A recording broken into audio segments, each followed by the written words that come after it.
జుబ్బుల బస్సులకి వెళ్ళి మా ఊరికి రాంపేటకు పోయే సూచన చేయండి. బస్సులు రాని బస్సులు వస్తే మేము వెళ్ళిపోతాం. అబ్బాయిలు 2 అబ్బాయిలు అయ్యా. ఎన్ని గంటలకు వచ్చిరమ్మా? 6 గంటలకు వచ్చినాం. నీలపూర్ దవాఖానకి 6 గంటలకు వచ్చినాం.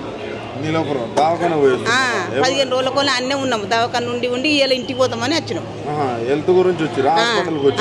పిల్లలు బాగాలేకపోతే వచ్చినాము. మరి అక్కడి నుంచి ఇక్కడికి ఎట్లా వచ్చిరమ్మా? ఆటోల మీద వచ్చినాము. ఇమిలి బస్ స్టాండ్లకు ఒక ఆటో కట్టుకొని పోయినాము.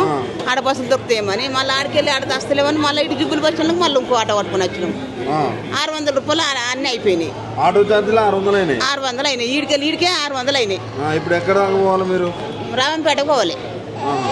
ఏ బస్ కోసం వెయిట్ చేస్తారు? కామరెడ్డి పోయే బస్సు అయితే మా ఊరు రామంపేటలో అవుతుంది.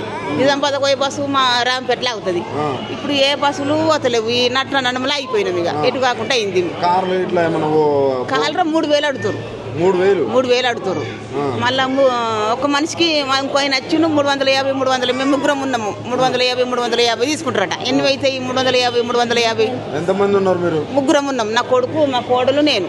1100 దాకా అవుతాను. మరి ఇప్పుడు మా దగ్గర పైసలే లేవు. రూపాయి లేదు. ఎట్లమ్మా మరి? ఎట్లా చేద్దాం? వాళ్ళకేమో ఏంది వాళ్ళకు జీతాలు పెంచాలి, లేకపోతే వాళ్ళ హామీలు ఇస్తే వాళ్ళు బస్సులు నడుపుతారు. మరి ఇప్పుడు మేము ఎట్లా చేస్తాము? ఎట్లా పోతాము? ఇంత టైం అవుతుంది. పిల్లలు చూడు. ఎన్ని గంటలకు వచ్చిరాము? ఇక్కడ 6 గంటలకు వచ్చినాం. పొద్దుగాల 6 గంటలకు వచ్చినాం. 10 అయిపోయిందా? 10 అయిపోయింది. 10 ఇంత టైం అయింది. 2 అబ్బాయిలు. వీళ్ళకు మంచినీళ్ళు లేకపోయే కొందామంటే 30 రూపాయలకు ఒక డబ్బా.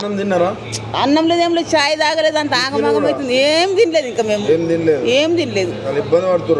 ఇబ్బంది పడుతున్నాం.